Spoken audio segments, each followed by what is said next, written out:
All right, we're going to go ahead and kick this off. Thank you, everybody who's on. This webinar is going to be about how to transition your company to be remote, which a lot of you are suddenly finding yourself doing in the current situation. So without further ado, I'd like to start to introduce our speakers for today. So we're going to have Michael White, who is the managing partner at MashTank. Michael consults with companies to help them diagnose and fix the root cause of underperformance. He works with clients all over the world, both in person and from his home office in Philly. Next, we're going to have Dawn, who is the director of communication at Curotech, as well as a freelance writer. Dawn is a former executive with 17 years of experience as a leader, a senior leader. She's also now a professional writer and leverages her decades of remote work and leadership from her home office in Austin, Texas. And lastly is myself. I'm the CEO of Curotech, and Curotech started out initially as a 100% remote company. These days we have both face-to-face office time as well as remote work as well. And if anybody has any questions during the webinar, feel free to send the questions in. We're going to have a Q&A session at the end. So feel free to just send in your questions as we go. We'll receive them and answer all questions in the Q&A. Without further ado, I'm going to hand the microphone over to Michael White. Thanks, Brian. Good morning, everybody. So many of you may be aware, you've probably seen these notes going around, but Shakespeare and Newton were both really creative and productive during their time of quarantine for the bubonic plague. I'm not saying there's an exact parallel, but you kind of get where we're going with this. So they did some of their best work and their most valuable work ever during these periods. But what fewer people know is that Don Quixote, which was written by Miguel de Cervantes, the guy up there in the upper right, was written from prison.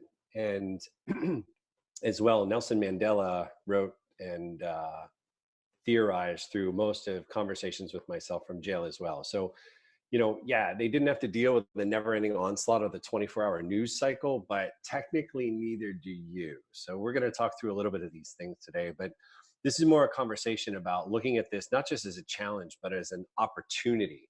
Because if you're unfettered by the components of the daily grind, like you don't have a commute, you don't have people stopping by your desk saying, hey, you got a sec, then you might find a wealth of opportunities to discover and create and excel in this situation, sort of regardless of how long it lasts. So if you can learn and improve on the skills and habits we review today, you'll position yourself and your organizations to be remarkably more effective through the emergence.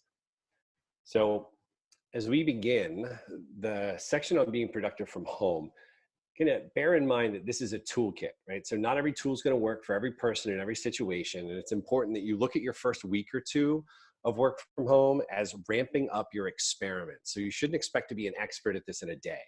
Get comfortable with the idea of trying new things and scaling the ones that work. It's kind of like Darwinism, but for your personal productivity. So some things are going to not work. And you're going to go, wow, this kind of sucked. I mean, give it a couple of shots, but then once you're flowing with it, you'll be able to say, you know what, this is working for me. Let me keep doing this. Or wow, this kind of was a fail, and I'm going to write this down as stuff I don't want to do anymore. So again, hop to the next slide. So a lot of you might think that to work from home successfully, you have to develop this disciplined, sort of militant approach. And in some ways, you could say that's true because on the surface, the people who are great at it have learned to just sit in a chair and do their work. But the secret that kind of all of us share is that none of us are that disciplined. We're all just in command of our dopamine sources. So I'm going to talk about dopamine for a second. The reason that you have endless scroll on Reddit or Facebook or Instagram, it's because those things are designed to make you chase the dopamine dragon. So every so often you see something and it gives you this drip of dopamine because it's generated a moment worth paying attention to. So I'm not saying it's pleasurable, I'm saying it's attention worthy. And you want to see something like that again. So while the science is still kind of catching up on this, it seems like there are different brands of dopamine that correspond to different types of things to pay attention to. So for those of us who like feeling accomplished, like we got something done, checklist people, I'm sure there's some of my fun checklist people here in the actual webinar here, we kind of have figured out how to run experiments. And most of those experiments have yielded us these 4 tenets of how to move through your productive workday. So the first one is that you get more done when you plan your day. Sounds obvious, but we'll get back to this in a second. The second one is you have more success when you work on things in order of their impact, not how fast you can get them off your list. So a lot of us have this thing called task completion bias. You write a list, it's got 20 things on it. It's the stuff that you're going to do this weekend, but you see something in there and you're like, oh man, this is only going to take 10 minutes. So I'm going to knock it off the list. Well, what happens there is you're pushing all of the other important stuff back by 10 minutes, which hurts you in the long run because the big important stuff isn't going to get done if you keep doing that. So really successful people tend to work on things in order of their impact, not how fast they can get them off the list. The third one is that you get more done when you work on just one thing at a time, only one thing at a time. And then the fourth one is you get more done when you take the breaks you planned and not the ones you insert when the work starts to get tedious or hard. So with that kind of as a backdrop, I want to talk through the core challenges that we've seen and some straightforward ways to meet those challenges. So we kind of asked around a little bit. We did a little bit of research, and it turns out that the very first question we kept getting was, how should I set up my workspace? So we're going to address that directly. Also, prioritization. What do I work on first? How do I manage distractions was a big one. And then the one that surprised me in polling people was, am I going to snack myself to death? So we're going to address that directly, but I realized that I probably should have been one of the people to illuminate that because I definitely have a tendency to do that. So we're going to address these things, but we're going to address them in 2 buckets. One of the pieces is preparation. How do you get prepared to be productive? And then the second piece is how do you then execute on that? So workspace. There is no perfect workspace. So get that idea out of your head. You're never going to have a perfect workspace. You can have an office with a standing desk, a giant monitor, multiple whiteboards, a beautiful view of the city. And that might be great for certain types of work, but unless you can immediately adapt it sort of matrix style, you're never going to have the perfect workspace. It's an artificial concept. So kind of get that idea out of your head. There's really only 2 things your workspace has to be able to do in your home. One, it needs to be defined. So use painter's tape if you have to. Put a cardboard box, with 3 panels up on the kitchen table, whatever it is, but you need to have a dedicated place to sit and do work. We've all seen images of the ironing board or the kitchen table, but the key here is it has to be a defined space that everyone in the house regards as the office during office hours. It can totally go back to being the top of the dog crate at 6 o'clock when you quit for the day, but for the hours that you're working, the entire house needs to agree on what is the office. The second piece is it needs to be defensible. So once everybody agrees what the office is, there needs to be a process to ensure that interruptions are avoided. So I recognize that a lot of people have kids. So I had to rack my brain for a hot second and said, who is somebody I know who's a really successful mom? So I reached out to Caroline Banks. She's the founder of Sunray LLC, and she's a former remote employee of the world's largest consumer goods company. And she currently manages Sunray's remote team. So she's kind of got this remote thing figured out. She's also got 2 adorable children. So her and her husband provide a whole home full of fun and laughter and love, but they thrive on the structure that she's provided. And so I said, what are your hacks? How do you do this? So the first thing she said is if you have a partner at home, you run intervals. This is 1 to 2 hours of coordinated on who gets the office and who gets the kids. And then as you run through your day, once the kids are in bed, plan tomorrow with your work calendars in hand, then rinse and repeat. So you're just doing this on a daily basis, making sure that you have a plan for the day and that you're running, offense and defense, if you will, with the kids. The second piece, which I thought was genius, was 2 pieces of construction paper. One's red, one's green, or stop and go signs. If your kid's colorblind, I'm not judging, it happens. So hang the red one on the door or the chair or the table when the working person isn't to be disturbed, and a green one when it's okay.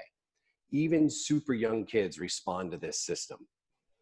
Caroline's third piece of advice, and it's our segue into planning, is to write up a calendar for the week so the kids know what your expectations are. Create structure for them. Even if that is 9 to 10 a.m., play in a sheet fort. This way they're going to wake up, follow a routine, and stay sane.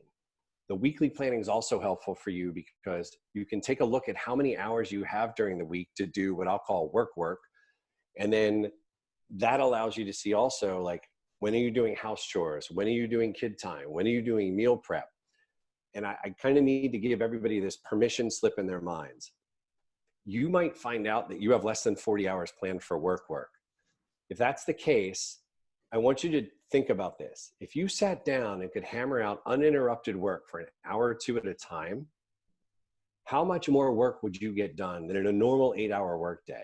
And there are lots of studies around this, but just sort of imagine, if you will, the idea of getting an hour or two of work done straight and uninterrupted. It's remarkable what you can get done in that time. So if you plan your week and you go, wow, this is way less than 40 hours, don't freak out. It is entirely possible for you to get a tremendous amount of work done in the time that you have allocated. And as long as you treat every day as an experiment that you'll get better at each day, you shouldn't feel this unburdened or this tremendous burden of pressure to get it perfect day one.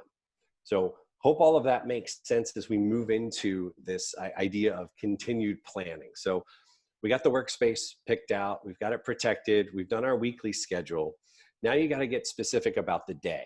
So I have discussions with executives and managers constantly. I'm talking to big businesses and small businesses. I'm still surprised at how many don't have a formal day planning process.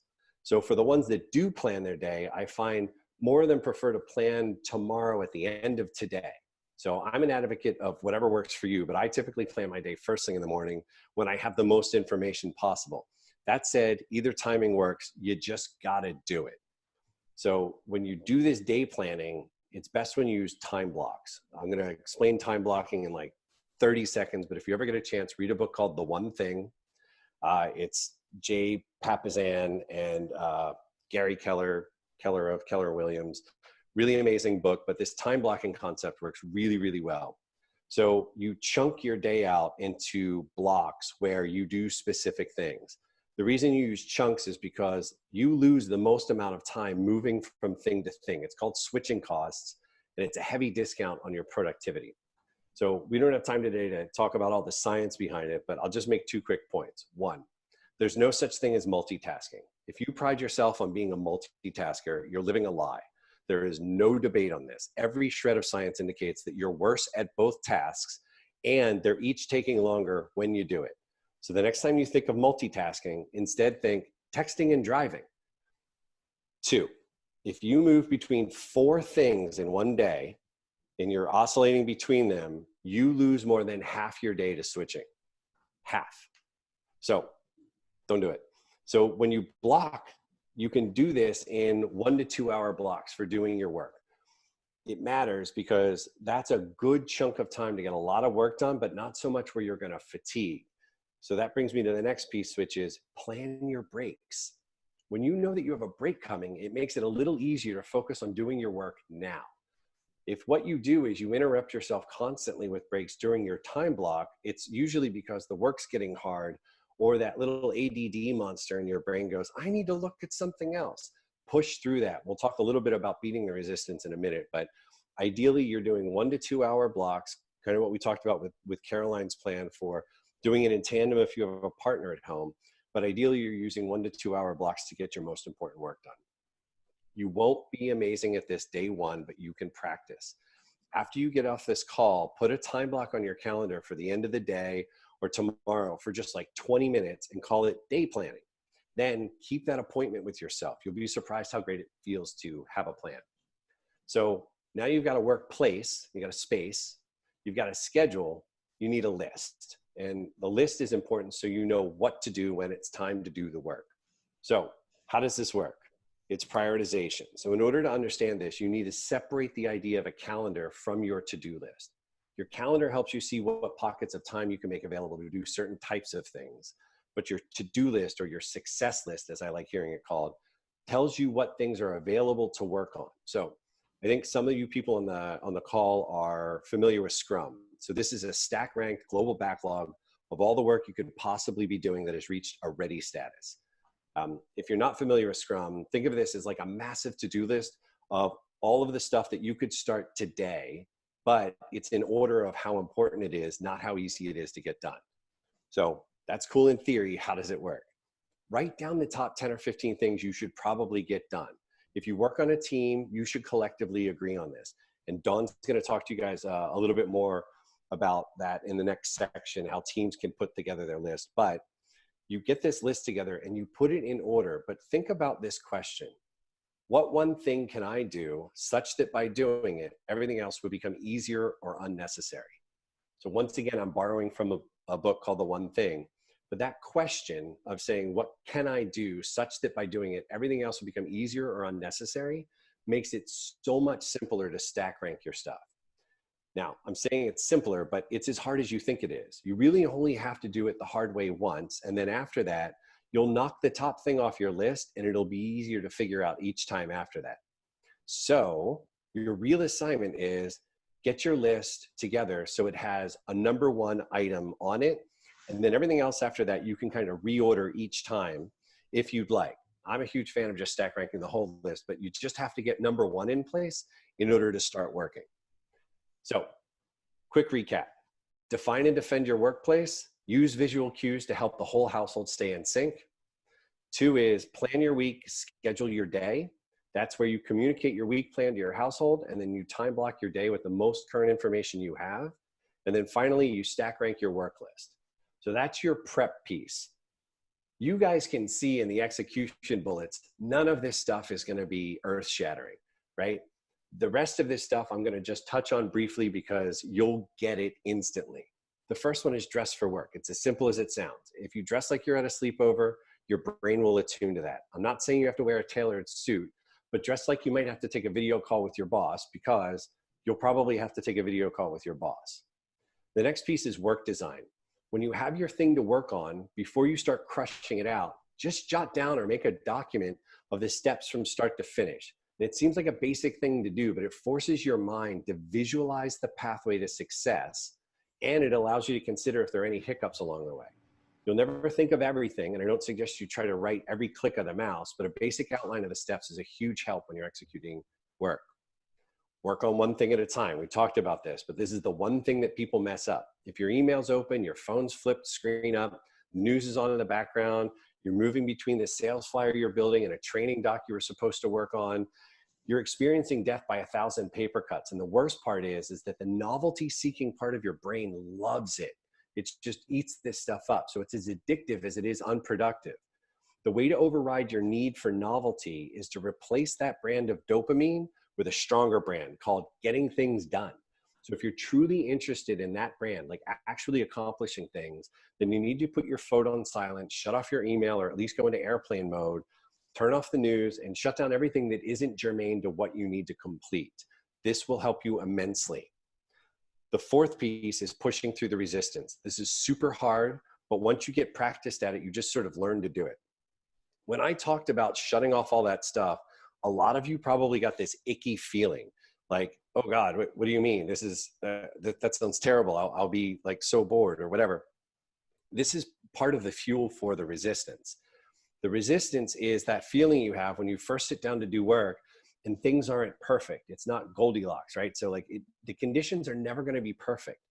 But what I need for you to do is push through it for like 7 minutes. As weird and strange as it will feel to shut off distractions and sit down and do one thing, you can actually do it. It's going to be uncomfortable, but the only known defense against the resistance is discomfort. So let me be clear. I've done this thousands of times and I still encounter the resistance almost every single day, but it's a little like running. The first 100 or 200 yards suck, but then each little bit after that sucks a little bit less until finally you're home and you think, oh, that wasn't so bad. So that's kind of pushing through the resistance. The next piece is going to be a nice handoff for Dawn, but it's the complete, communicate, and celebrate. Part of this is personal, part of it's the team. When you get something done, tell the person who needs that thing and the rest of the team, if you'd like, that the thing is done. This communication is something that's kind of automatically happening when you're co-located with people. But you actually have the opportunity here to go, I did this thing. You're telling the people that it's done, and then you get the ability to take a moment and celebrate. And I'm not talking about handing out participation awards like you came to the soccer game. But the reality is that a lot of you are new to the whole work from home thing, and you're not accustomed to having to like high five yourself. Personally, the way I high five myself is usually I get a reward from the snack drawer, which also keeps me honest about how much I'm ingesting, which is our final topic of execution. So earn your snacks. The last piece is earn your snacks. If I was left to my own devices, I would have an endless bowl of trail mix, a coffee fountain, a box of Federal Donuts, a grilled cheese machine, all this stuff just mounted to my desk. But being cooped up these last few days has only served to magnify that. So there are two things I use to keep that in check. First, I plan my meals, right? So I'm like, this is when I actually need nourishment. And then I use little snacks as my reward so that I don't just eat my way through the day. So I know that's a lot of stuff to take in, but I wanted to give you guys a really good solid base for getting yourself set up and prepared, and then having an execution plan. So for those of you who are fortunate enough to lead people, Dawn's going to take us through the next section, but I just want to have this one thing as your takeaway. Plan your day. A planned day has a pretty good chance of success, and an unplanned day is almost surely going to fail. So just plan your day. That's it for me. Dawn, tell us how this works when we're managing people. Thanks, Michael.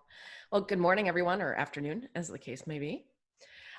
So leading remotely is definitely a challenge, and we're going to try to give you some background and then some tools that you can implement immediately to help you get through this.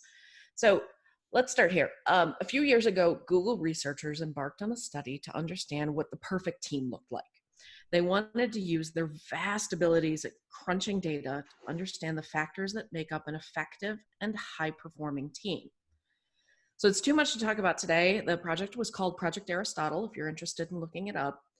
But what's important for us today is that the single biggest indicator of productivity with a team was trust. They had to trust their leadership, they had to trust their teammates, and they had to trust in what they were able to do and expected to do. So the study also found that there were 5 important characteristics that an effective team possesses.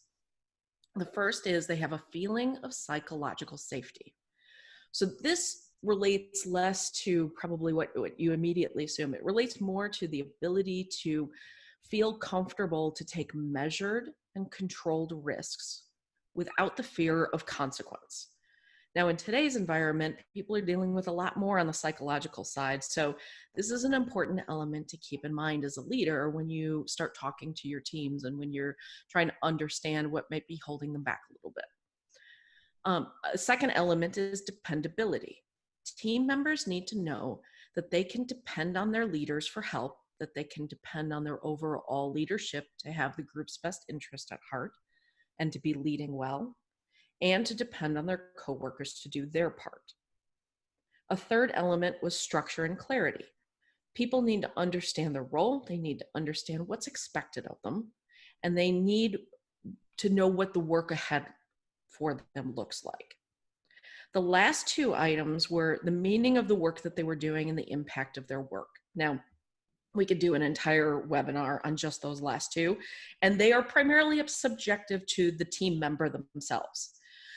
So we're not really going to touch on those last 2 very much. I don't think that they're going to be useful for you to be immediately becoming productive as a team, but they are things to take a look at a later time. But those first 3 really are important when it comes to work from home in today's environment. So here's the crux of that. They also found a lot of things that were unimportant to being a highly productive team, and one of those was co-location. So co-location is kind of a crutch, honestly. It acts like a shortcut for a lot of things, especially communication. What they found was management of an effective, high-performing team is less about where they are physically located.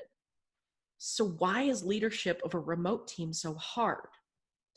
Just because co-location isn't a critical characteristic of a high-performing team doesn't mean remote work doesn't present special challenges. As a leader, you have specific things that you have to focus on to be effective at your job, right? You need to be able to make sure that your team is meeting customer expectations and deliverables. You need to keep on top of projects, and you need to keep on top of task management. You need to give your team the attention, the development opportunities, and the feedback that they need to be productive. And you need to be able to measure how effective the team is at getting their work done. Measurement helps you identify where your team needs help, but it also helps you to be able to give your leadership the information they need to know how the work is progressing. The challenges of remote leadership are much like the challenges of a traditional office-based leadership, but on steroids.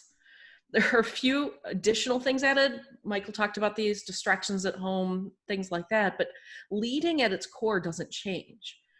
Your job is to help your team be effective and to deliver what your organization and your leaders need. Remote work just means you'll need to work harder at achieving a few of those things. One of the first things you need to do is understand the challenges that you face as part of a remote leadership. And it's important for identifying the right leadership tools that you'll need to use to implement both in the short and long term. One of those challenges is visual cues. We talked a little bit about this above when we were, or just before, where we were talking about co-location. Visual cues are those things where you can see someone sitting at their desk being frustrated. They're confused. You can see the confusion or glassy-eyed look in a meeting. You can't see when your team is getting up and asking a coworker every 10 minutes for help. You lose that ability. Another challenge is balance. This is a challenge for you and your team. You need to balance not micromanaging with also being available and not losing your own productivity. And you need to find ways to lead compassionately and empathetically. You also need to make sure that you and your team has access to the tools that they need and the people that they need to get their work done. It's a different set of tools. For some of us, they're very similar tools, but it's a largely different set of tools when you're talking about a remote team. They need access, your team needs access to data and systems. So things like Slack for communication across the team, Zoom so that you can attend meetings, video calls, and making sure your team has the technology tools that get them that access and allow them to do their work. That's part of remote leadership as well, and a challenge to overcome. And then also making sure that they have access to SMEs, to subject matter experts in other parts of the companies. Sometimes that can be tougher when you can't walk over to someone else's desk and say, hey, can you help so-and-so? Can you help Joe with this particular issue? He's got a requirement to build something and he can't do it without the knowledge of someone who would be using it. Sometimes that coordination can be more difficult when you're dealing with a remote team. As a leader, the tools you choose to use should meet the needs of the team. And the biggest need, again, is trust. Those tools should also promote the 5 characteristics of an effective team. Again, the psychological safety, dependability, the structure and clarity, and so forth. There are a number of tools that you can use in a remote environment to get what you need done and to ensure your team gets what they need. Here I'm going to talk about a few things that you can implement today, though, that can make remote leadership easier and more effective for you. You can put these into practice after this call. So the first one is a team contract or a charter. Establishing a team charter is a good idea when you're working together in an office, but it should be required when you're working with remote teams. A team charter lets you and the team establish a team mission statement. Now, this is not a project mission statement. This is not what your project is trying to accomplish, but what the team as a whole is trying to do. It should uphold and clarify team values. It should contain an agreed upon code of conduct that includes communication expectations. So how, when, and why to use which particular channels of communication. It should set availability expectations. So for things like personal time and work times, when are people expected to be in front of their computers and when aren't they? It's not really realistic to expect people working from home to be in front of their computer 8 hours a day, but you don't have that crutch of being able to see that Sally got up and walked over to get a cup of coffee, but she's really here. Setting expectations about availability gives your team a framework to know what they're doing is acceptable and expected, and that it's acceptable by the entire team. Your charter also sets standards for things like deliverables and timeliness. So what happens if I'm going to miss a deadline? Who should I alert? How do I let them know? And what are the consequences of that? And when it comes to remote work, the charter should also establish how and when work deliverables are completed and communicated. So as Michael talked about, that complete, communicate, celebrate cycle. By having a way to do this, you have an established and agreed upon measurement of work. And this is a double positive for you and for the team, because it also gives you as the leader a means of measuring productivity, and the team understands and agrees to that cycle. As one of my personal heroes, Grace Hopper, as you can see here on the slide, says, one accurate measurement is worth 1,000 expert opinions. One way that you can facilitate that measurement and use it as a means of task communication is with a team dashboard. A dashboard has multiple benefits. It can track team tasks and activities, and it lets the team understand what's being done, what needs to be done, and what's the next priority. So it meets the clarity and structure piece of the Google research from Project Aristotle. It also offers a visual means of identifying, tracking, and reorganizing priorities. A dashboard gives a means for teams to self-report progress. So that speaks to the dependability piece that we talked about earlier. This also means that the team can see what's being done and they can hold each other accountable for the work. Thanks to the charter, you have an agreed upon code of conduct for deliverables and timeliness, and something for both you and the team to point back to when someone isn't performing as they should or is missing deadlines and it impacts the rest of the team. A dashboard gives you the visibility you need to see how people are performing and to be able to report that to your leadership. And it provides an opportunity for acknowledgement. Now, a quick word about acknowledgement, or as Michael points out, a celebration of different tasks. We all know that acknowledging people's good work is an important element of team morale. This is especially true in difficult times and can be a special challenge in a remote environment. So be creative in how you do that. Again, you don't have to celebrate every single little task that gets done, but consider ways of letting your team know that you appreciate the hard work that they're putting in, that you appreciate what they're doing and how they're helping their team. I used to give out a monthly award that was voted on by the team. The team themselves would suggest to me, I didn't pick, but they suggested to me the team members who should get acknowledgement. And so that way the award had a great deal more meaning to the person who received it, because it wasn't acknowledgement by leadership. It was acknowledgement by their coworkers, by their team. So a second tool is an enhanced daily stand-up. Many of you are likely familiar with the daily stand-up. It's something that started in technology teams, but it has been adopted by a lot of other disciplines as well. The standard format allows you as a leader to have visibility into what's going on with your team, where people need help from you or from others on the team, and provides a forum to troubleshoot roadblocks and problems. It's a great now tool, and it keeps things moving. It can replace the crutch of co-location by letting you get a feel for what the team's mood is like, or where they may need you to step in and provide some additional guidance.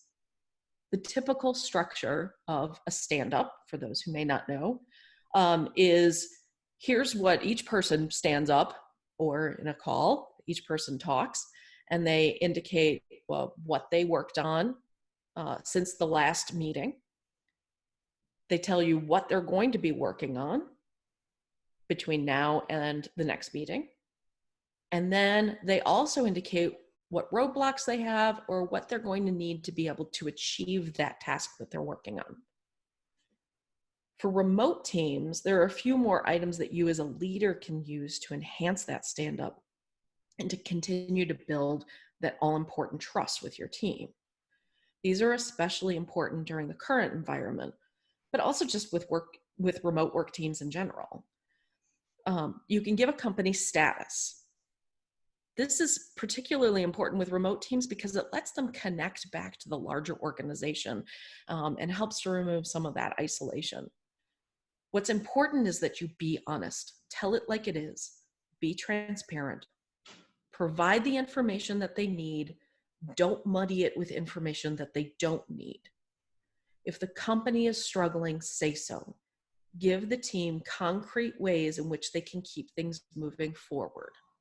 So if, for instance, your team is struggling or your company is struggling with everything going on right now, you can say so. You can say our leadership is doing everything that they can to keep things moving forward and to keep the doors open. And the best thing that you all can be doing right now is to keep your heads down, work on your tasks, and let us know how we can help you continue to be productive.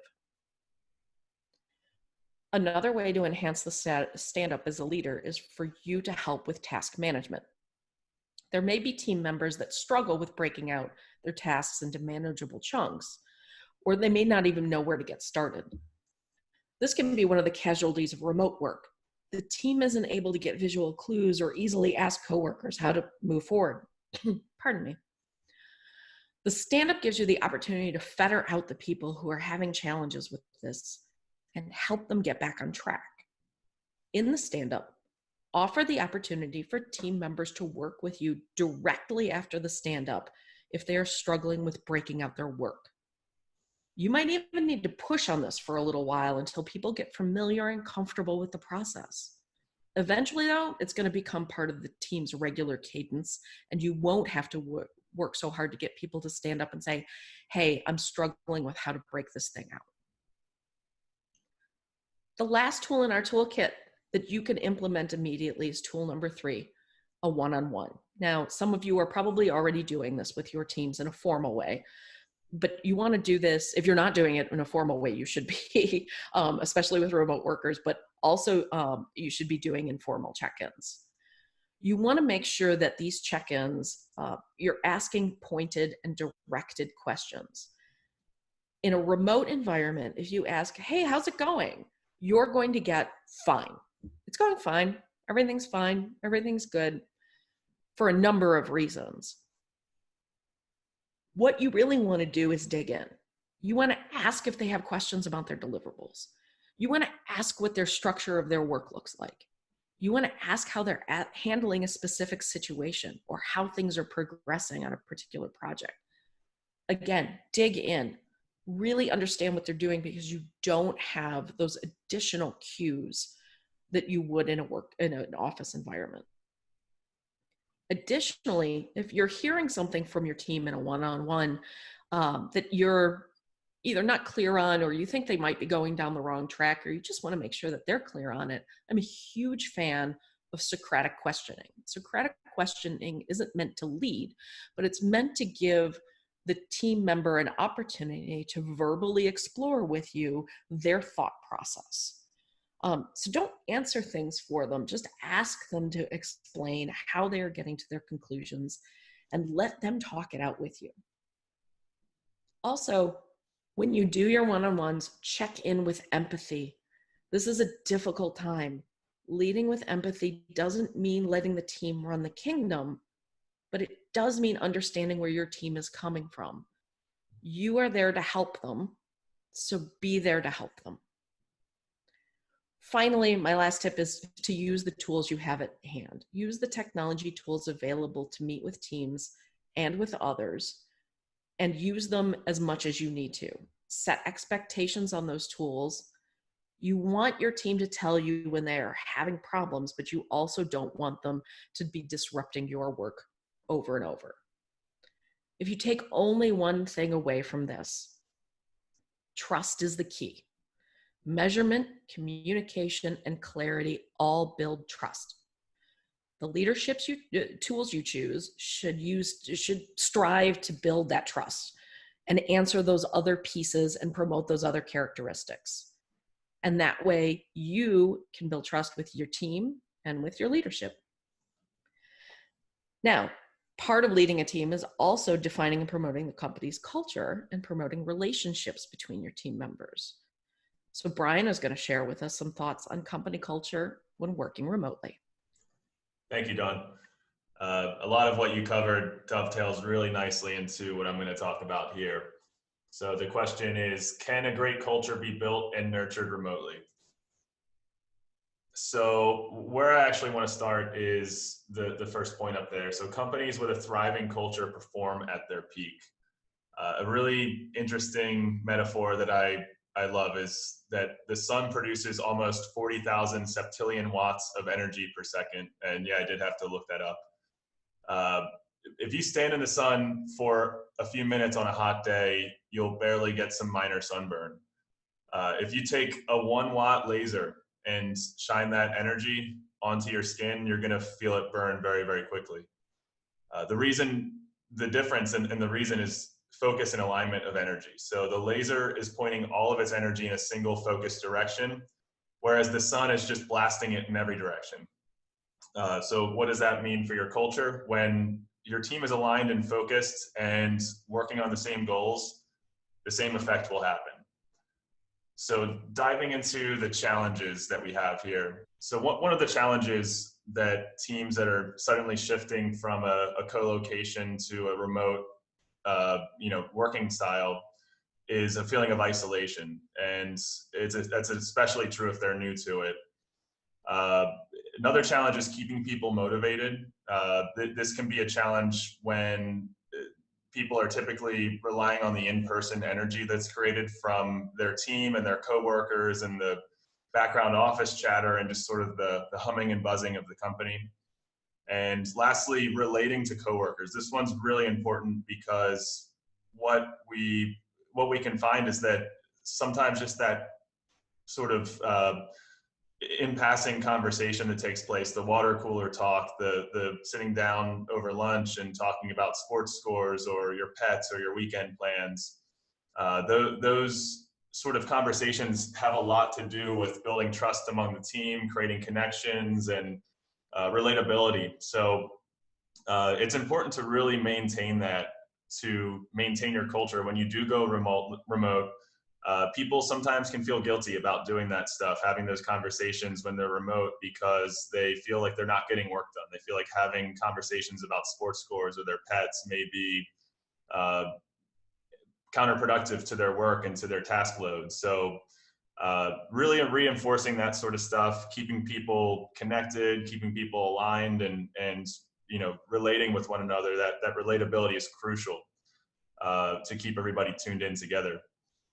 So moving down to the foundation. So what's the foundation of, what are the foundational pieces for building a culture? So defined core values. That's, in my opinion, that's one of the most important parts of building a great culture. Whether you're a culture that works remotely, a company that works remotely, or a company that works in person, having well-defined core values is critical. Those are what your employees use to guide the decision-making process. When you're not there as a leader and they need to make a critical decision, they're gonna lean back on the core values. Who are you? Who is your company as a culture? What do you stand by? What are the things that are your guiding principles? So the aspects of core values are more critical than ever when you're working remotely. The next one is a unified team vision. So this goes back to the laser analogy. The more unified and on the same page you get with your team, the more focused your output's going to be, and the more momentum, inertia your team will pick up together. That when you're all chugging along in the same direction, it makes it a lot hard. It makes it a lot easier to win than when you're playing tug of war with one another. So that clear vision that comes from the leadership and gets distributed to everybody on the team. That clear vision and alignment of the team is more important than ever. And the last one is the tools. It's not so much a cultural component, but we touched on it a little bit in Dawn's talking points. The tools are important, and being able to facilitate communication and have the right protocols for tools. For instance, if you have Slack and email and phone calls, when do you use which one? When do you send a Slack message? When do you make a phone call? When do you send an email? Having those protocols in place so you're not creating distractions, but you're also tying your communication into its level of urgency and when it needs to be responded to and how. So really just setting expectations, defining what your tools are, setting expectations on those tools, and having protocols in place. Now moving down to execution. The first thing I want to highlight here is talking to customers. So your customers are your lifeblood of your business. They keep your lights on, they keep your payroll running. When you're remote and going heads down on your work, sometimes it's easy to get focused on the tasks that you're working on and get into a flow with the work that you're doing. But it's also important to time block out time to interact with your customers, to understand their concerns, to figure out what you should be doing more of, and really figure out what do they need. And that's that's a point that I want to really highlight. The next point here is group activities and stories. So this is something that I feel is a really important part of our culture. It's shaped our culture at Curotech. Our core team often works from home with 1 or 2 days in the office per week. And we also have some people on our team who are 100% remote. So one thing we do, typically Fridays are a work from home day for everybody, including our local team here in Philly. So one thing that we do every Friday is we have a meeting with everybody on the team, and we have some sort of an activity or an exercise that just gets everybody excited and passionate about who we are, what we do, and working with Curotech and being a part of the team. It's almost, sometimes people have said many times that the company feels like a family.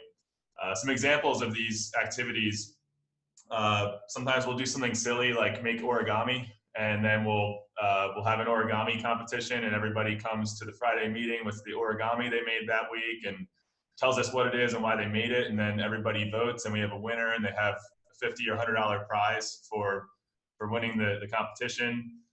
We've done things where it's, take a picture of your workstation at home and tell us what's on your desk and why, and we share stories about it. Sometimes it's take a picture of something in your neighborhood or something in your house or an object or whatever. We come up with all different sort of topics. And we also use that time Friday during the meeting to really address core issues and just address the company as a whole. I recently had a pretty candid conversation with the team, just letting them know that we've gone 100% remote due to the current circumstances, let them know what challenges we may face, but also wanted to reassure them that as a company, we are strong and we will continue to work through this matter. And there's going to be a challenging road ahead for everybody. Every business leader has an uncertain road ahead, but we wanted our team to feel confident that we were going to stand behind them and that they didn't have to fear for their job. We didn't want them to think that it was, any day they're going to be getting laid off because of the economic circumstances. So really just, having these group activities, but also just being totally candid and totally open with your team so they're not working in the dark. That's critical more than ever when you're remote. And that dovetails into the building morale.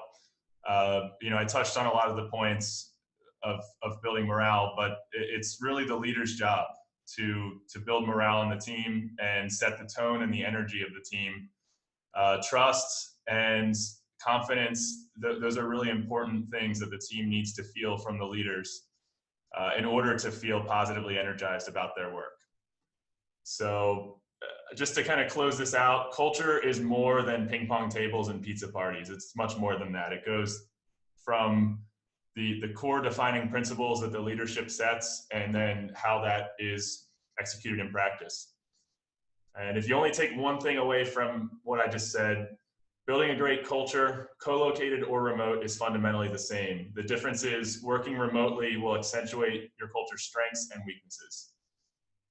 Now, I know we, with the little technology glitch there, we started going into some Q&A, but if anybody else has any other Q&A topics about collaboration, productivity, management, or anything else, we're open to hear your questions and answer them in live time. So I think we started on Rich's question, which is the requisite tech services, software, apps for managing productivity when working remotely. I think this is probably going to get bifurcated. One is for yourself, and then the other one's for your team. I think for your team, we already sort of addressed this, but if they're working in transactional work where it's, you know, they're booking loans, they're selling cars, they're doing something where there's a unit of measure that's clearly defined, that can be covered in any number of ways through dashboarding. So you've got your transactional system of record. Either it has canned reporting or it doesn't. If it doesn't have canned reporting, you can port that out to Excel or Power BI or Tableau, pardon me, Tableau, whatever your preferred platform is. And then the key there is individual attribution. Your system should make sure that the user ID is attributed with the unit and some sort of timestamp so that you can get a sense of, you know, how long are these transactions taking? You know, and some of that is basic fundamental blocking and tackling of productivity. I think the stickier part is when you get into the project side of things, or when you get into work that's more creative work. While it doesn't lend itself to single unit measurement, it does lend itself to breaking it down into manageable pieces. And again, there's a mixture of how much of that the manager does and how much of that the individual does. But once you've got a consensus on what things need to be done, you know, part of this is discretion. It's do you think that this is a lot of valuable work? And if you're staying in constant contact with somebody, you're going to have the ability to understand whether or not they're producing high quality work regularly. Measuring project work, though, is notoriously hard. And so I don't want to give you a false sense of, well, this should be pretty straightforward. You know, there's a lot of different ways you can do it. There won't be a perfect way, but again, that's mainly in the project work standpoint.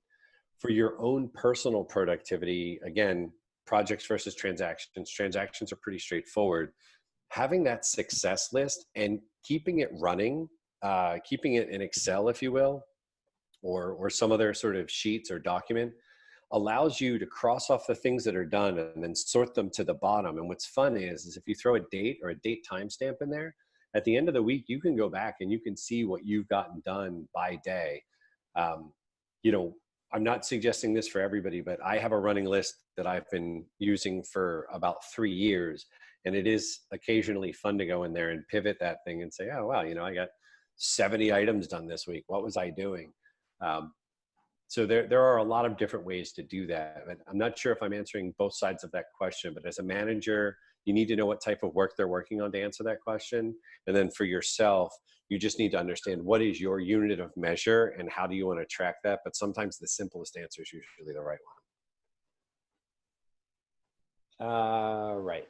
So time evaporates. How do you track and manage time? Well, the fortunate truth about time is we all get the same exact amount.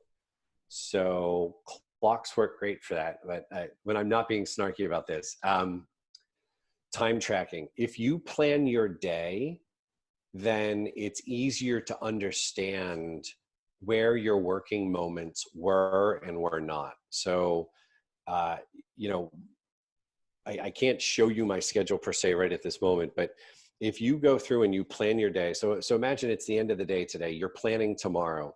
You just plan tomorrow, you look at your time blocks and you either print that out or you leave it in some sort of digital document. You can show yourself what I'll call schedule adherence.